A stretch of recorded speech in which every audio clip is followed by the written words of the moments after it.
आज आपकी कक्षा 7 विषय गणित अभ्यास 1.1 में आपका स्वागत है।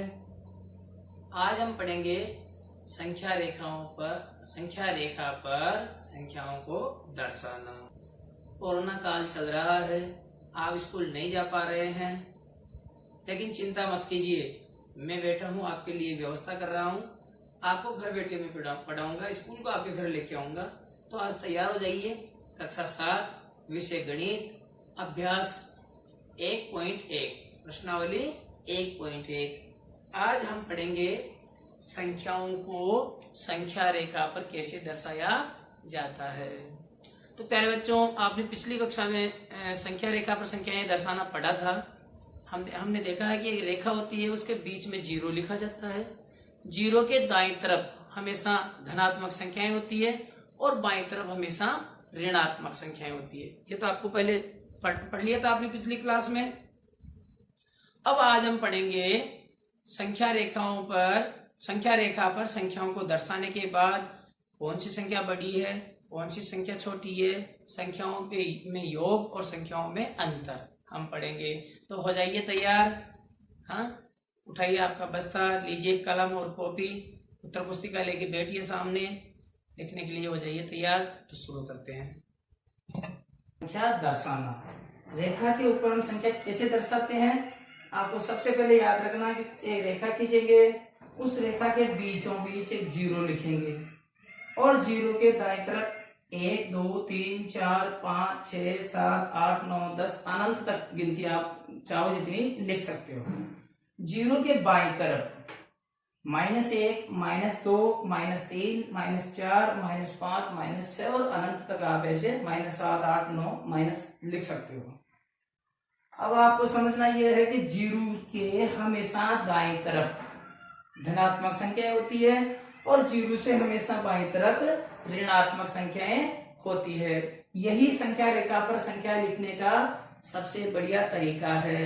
अगर आपके प्रश्न आता है कि संख्या रेखा पर संख्याएं दर्शाइए, तो आपको क्या लिखना है, एक रेखा खींचनी है, बीच में 0 लिखना है और उसके दाईं तरफ धनात्मक संख्याएं लिखनी है और बाईं तरफ ऋणात्मक। पूर्णांक तो आपने पहले पढ़ ही लिया था और पूर्णांक में ऋणात्मक धनात्मक संख्याएं आती है।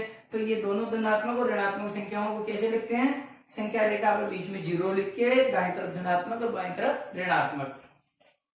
अब ये समझना कि बड़ी संख्या कौन सी होती है और छोटी संख्या कौन सी होती है। तो हमेशा एक संख्या के दाईं तरफ जब दूसरी संख्या होती है तो हमेशा बड़ी होती है और बाईं तरफ की संख्या छोटी होती है।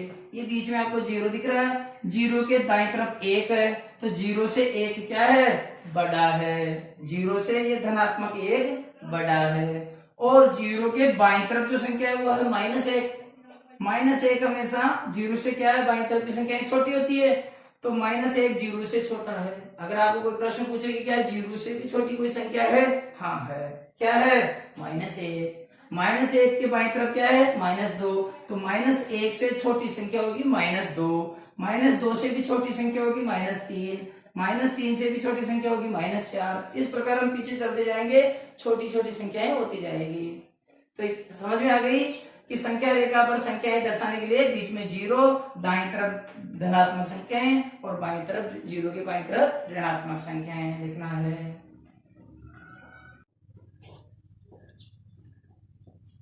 यहाँ संख्या रेखा पर कुछ स्थानों का तापमान दर्शाया गया है। पिछली वीडियो में आपने पढ़ा था कि 0 के बाईं तरफ ऋणात्मक संख्याएं और दाईं तरफ धनात्मक संख्याएं दर्शाई जाती है।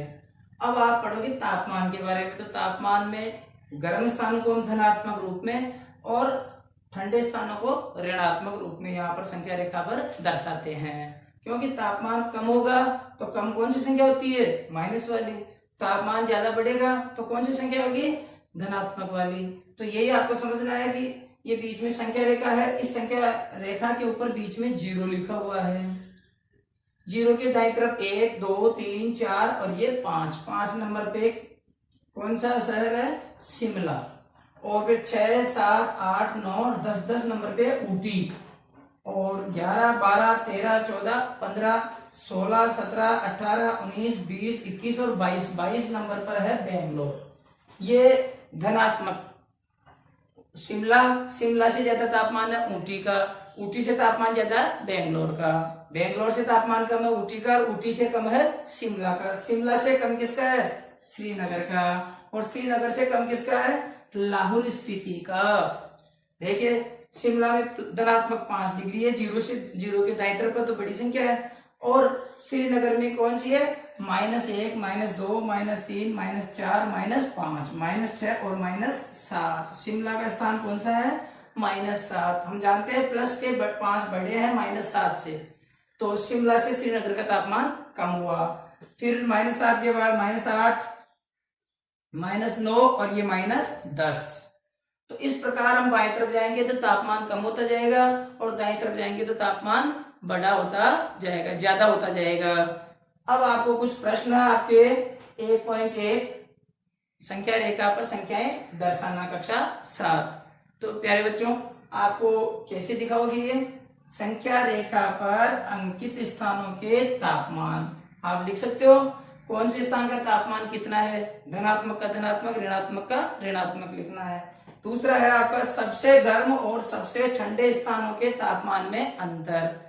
इस संख्या रेखा पर लिखे हुए शहरों को देखिए आप, सबसे गर्म स्थान कौन सा है बेंगलोर, शाबाश। कितना है बेंगलोर का धनात्मक रूप में 22, बेंगलोर का तापमान है 22 डिग्री सेल्सियस। और आपका जो लाहौल स्पीति इधर बाईं तरफ लास्ट में ये है आपका -8 के ऊपर, किस पर है -8, तो सबसे कम हुआ ये। तो इन दोनों में अंतर, तो प्लस के 22 और माइनस के 8 आपको योग करना है या अंतर करना है। अभी आपने पहले धनात्मक और ऋणात्मक संख्याएं देखी थी, उस आधार पे इस प्रश्न को हल करना, आगे जो पूछे गए प्रश्न उनको भी आपको हल करना है।